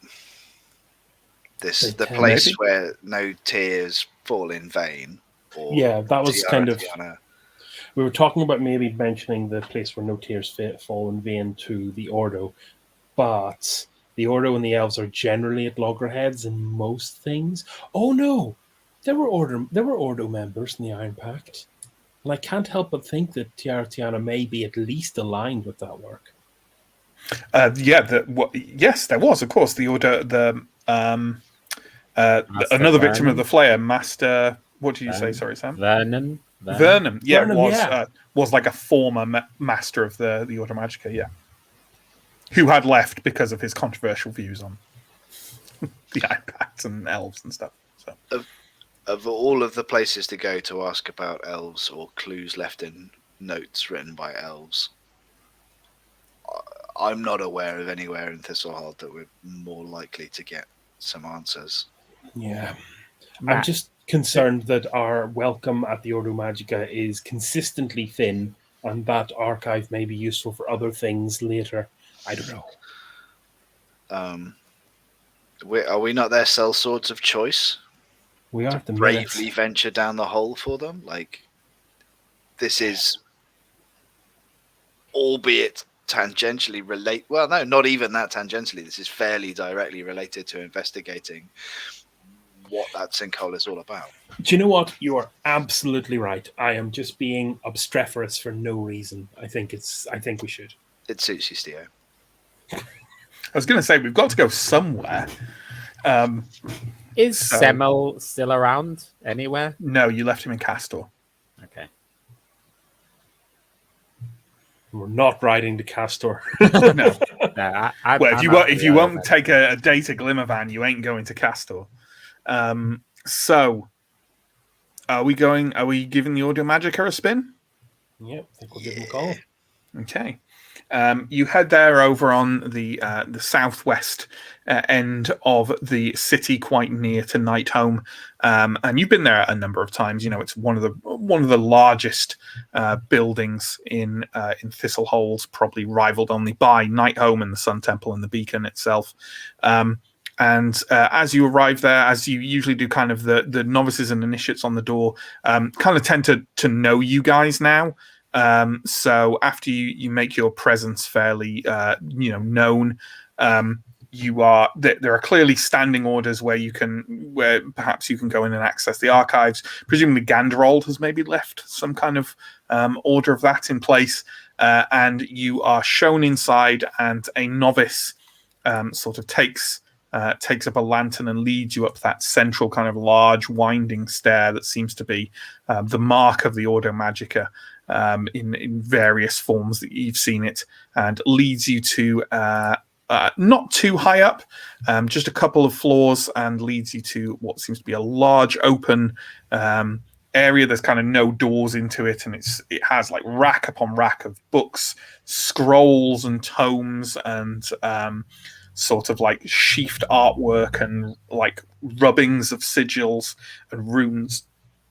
A vast quantity of things to be studied and read. Sat in the middle of the chamber, who raises an eyebrow when you walk on in, is someone dressed rather unusually for the Order Magic, and not wearing any robes that would indicate his rank or otherwise. A man of middle years with a shock of blonde hair, who it has a glass of wine in one hand and is wearing what appears to be a smoking jacket. This is presumably Ganderald's master, who he referenced. You have not dealt with him before. Another master of the Order Magica in Thistlehold. Cannot wait. He stands up and says, "Oh, you're the chaps who went to the tomb for us, aren't you? Yep, we're also your whole men. And then down into the sinkhole. Yes, very interesting. At some point, you really must give me some kind of account of all that." He takes a sip of his wine and sort of twists the ends of his blonde moustaches. "I am Master Gonkai. Welcome to the Thistlehold Ordo Magica archives. What can I do to help you?" We are following a trail, as it were, not just in terms of the sinkhole, but in terms of those who were at its epicenter. We have perhaps some names we might need some assistance. Of course, I am available to answer your questions, or you may access some of these archives supervised, perhaps. Are you asking me for my personal wisdom? Or do you wish to study yourselves? I'm a little busy to help you with that, but I'm sure Ganderold! Where's that boy? What is it that you wish? We really are just looking for information in whatever way is best for us to attain it. We have a riddle. Oh, I like riddles. Sorts. He goes over to where there's a window looking out over. You can see Night Home from this window, in fact. And he kind of clicks it open, latches it rather carefully, and then sort of sits on the sill as kind of a slight drizzle and wind comes in, and seems to be enjoying the fresh air. And he takes a sip from his wine glass and says, "Go ahead." We're looking for the place where no tear falls in vain. I'm afraid you'll have to do better than that. Young sir, lady, are you still a Templar? I suspect you are not, from the tear in that tabard. I'm Elindra. Elindra, quite. Have I introduced myself? Well, you introduced yourself as Master Gonkai. Yes, good. No tears fall in vain. There is a legend attributed to the witch Arrowaletta It mentions a place and gives it a number of names, one of which is a place where no tear falls in vain. A place where, according to the clans, a place that is or was where the elves of the forest convened. However, the name you gave me is an alternate for the typical one used within the source is the Halls of 1,000 Tears.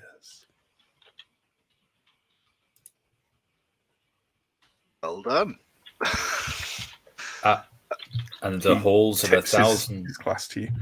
The Hall of 1,000 Tears. Is this located in Light Davakar? Unclear. In point of fact, the legend mentions that the location may move. Oh, so it's like a conference or something.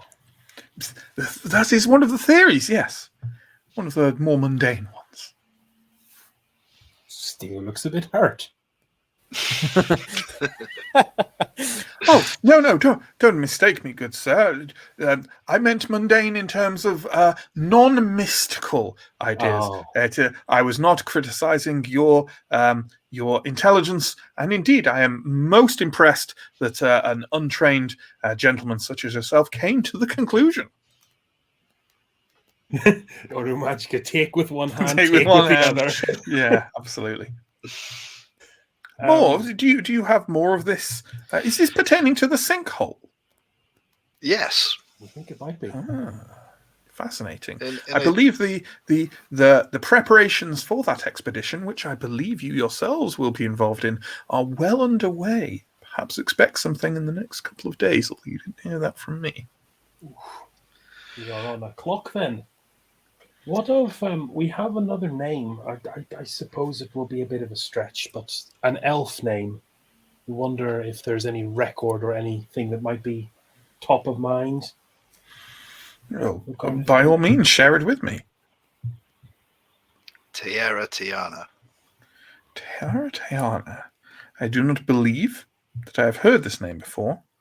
And I don't think you will find it in the archives, because a couple of my novices in the past have been interested and specialized in the lore of Davakar's elves. Ganderald is quite adept at it himself. All I can tell you is that I can give you an approximate translation. That name means, were it to be transliterated to our own Ambrian language, rays of the sun. But it is definitely a name of an individual, or could be. Oh. And one last, if I may, Please. Slightly personal query. The last time I brought this in to a member of the Ordo Magica, they said it was a perfectly mundane object of very little interest. But I think I know better, and I think perhaps you might as well. I will present the spear of the dead king. Still chasing that dragon. I'm not after a magic item. I just give me the lore. Oh, I see. You know the lore, don't you? I know that I swapped it for a perfectly normal spear, but I don't think we ever got, because I think, yeah, we never had an opportunity to get the actual. I mean, you took it off the previous owner's body. Yeah. But and there was carvings on the wall showing him using it. Yeah, to impale a big toad creature and stuff. We've got some of it, but there might be just some of the narrative. Sure. Someone else to be interested in my really nice spear. That's what I'm really after here, Matt. Is that too much to ask? Do you want me to spend XP for validation? I will spend XP to be validated. I'm not sure how. I don't think you can spend XP to have me make stuff up. But I think the problem here, Chris, is that the people studying those specific legends and this spear are all dead, because the reason why you went there is because they all got killed. So I think perhaps, Master Gonkai is very interested in your spear, Chris. and he's very interested. You know what? He even gets you to tell the tale of the Tomb of Dying Dreams, and is very interested in any aspect of it you tell him. You can leave bits out if you want; it's entirely up to you. But he confesses that he is not an expert in the knowledge of King Hurien Lo APAC, and explains patiently to you that everyone who was studying that in this tower is dead. Because, they all died in the story that you were in. Foiled again. Yeah. I can't wait to see how we get from here to this week's cliffhanger. Stephen, me neither. Steve doesn't believe a word of what Master Gonkai just said. Demands access to the archives to do his own research. Theo steps forward and puts his spear through Master Gonkai, pushes him out the window. Why does nobody like my pretty spear? It's a very pretty spear. It is the bronze spear of King Hurien Lo APAC, a sorcerer king who ruled over a part of Symbar a long time ago, seemingly fought numerous wars and horrible creatures in order to keep his kingdom safe, and in his last days entrusted his soul to the dark powers of sorcery in order to secure his spirit within his body. Later, which was recovered, the skull was brought back to Thistlehold and almost took over many residents of the town before you finally returned, destroyed the cult that was trying to do that, destroyed him, and fled the temple with the sacrifice of one of your group. That is the story of your spear. I don't have anything for you other than the story we've already had. I'm sorry. Oh. But Gonkai can tell you that, mostly because you just told him it. Oh, thanks. More money back. Understandable. Okay, so back to some semblance of normality. While Theo is... I think our stream has stopped, folks. Oh no. Yeah, Have we it seemed split that way. again? I think it's back now. Oh, is it back now? Welcome back. Yeah, sorry for that, folks. For some reason, our streams keep splitting, and our streaming service won't reply to us about it. So that's fun. Sorry about that. Basically, we've got an advanced AI that detects when we're having too much mirth and just drops the stream. Cuts it right in half. So did I ask about how we were doing the cliffhanger this week, and then immediately the stream died? Immediately the stream died, yeah. So there we go. But we are back now. Do we have any more questions for the Ordo? Yes. I think while Steve's talking about his spear, I'm going to talk to Antim and Alindra and suggest that we actually show him the note from Tiara Tiana, because it seems like perhaps there's some context here that we're not understanding, and he seems to have some knowledge of this. Perhaps with the full note, he'll have some further insight for us. He knows we've asked for the place. He knows we've asked for the name. I see no harm in it. That makes sense. I am curious about the proposed meeting within this Hall of Tears, and I mean, she was an Ambrian girl, right? So it seems a dangerous place for her to go, an unusual place for her to go to meet someone. I agree, and all that I know about the elves suggests that they would not lightly take a human to a place like that. Even someone like Semmel, who was a member of the Iron Pact, had barely any knowledge of the elves and certainly wouldn't know of this place, let alone be taken there. They certainly, from the tone of the letter, I would say they seemed close, certainly allied, certainly had shared some experiences. Agreed. So are we showing this letter to Gonkai as he's talking to Steo about the spear? Yeah. You can hand it over and indeed do so. John, can we bring up that letter again, just so I'm absolutely sure of what's in it? Otherwise, I'll say something wrong or something.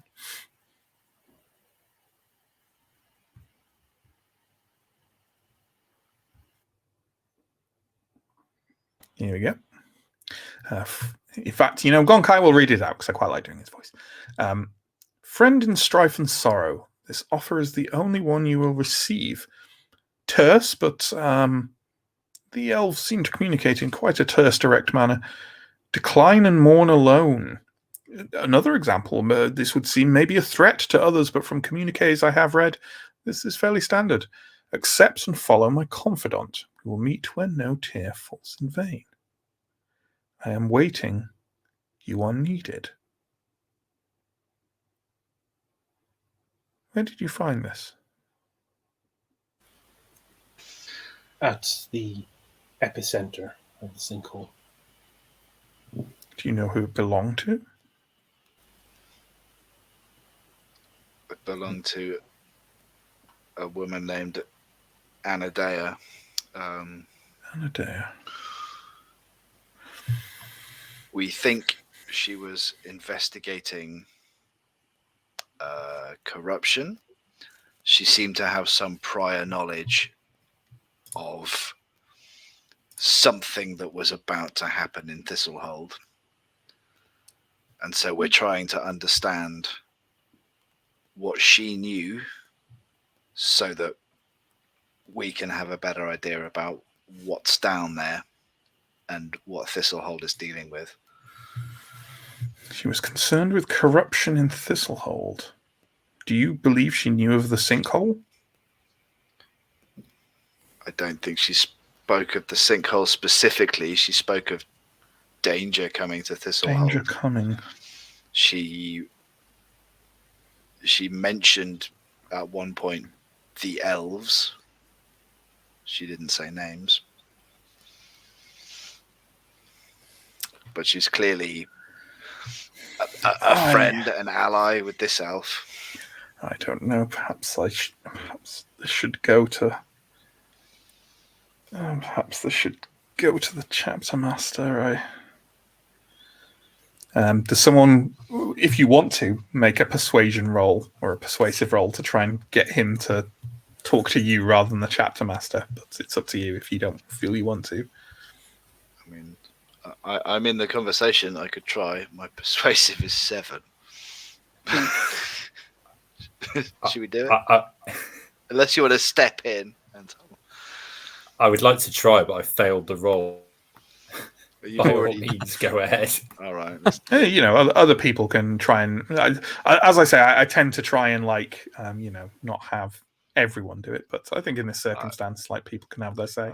I was having the conversation. I failed. Oh, chapter master. That's a thing you could do. I could try. My persuasion is even worse, but I'm. I think in the interest of not overloading the roll, I think we should admit the failure in this situation. I think so. Well, yes, I think it's a very interesting letter.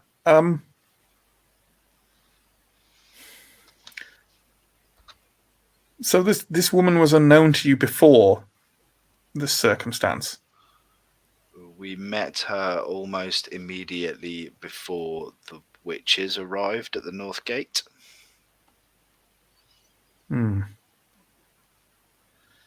That is interesting.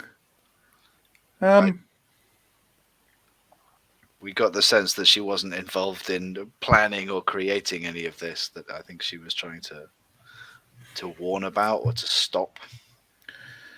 Well, that's the impression that I got. There is a lot of danger out there. In Ambria, in Davokar, who knows?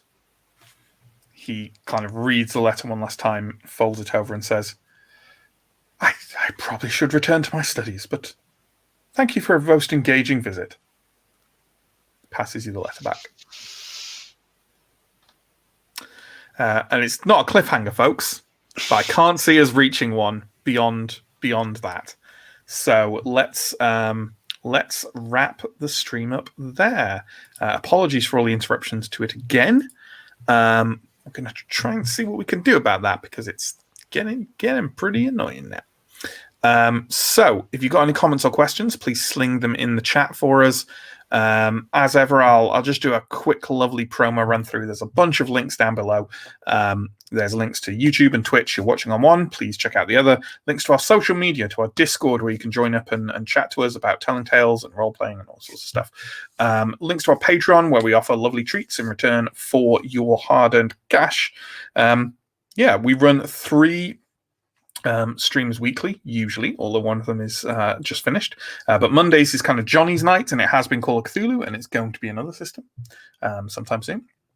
Tuesday night is Blades in the Dark currently, and Wednesday night is Symbaroum. We also run one-shots on the first Saturday of every month, the most recent of which was this last Saturday, which was Wanderhome. The next one will be on Saturday, November the 6th.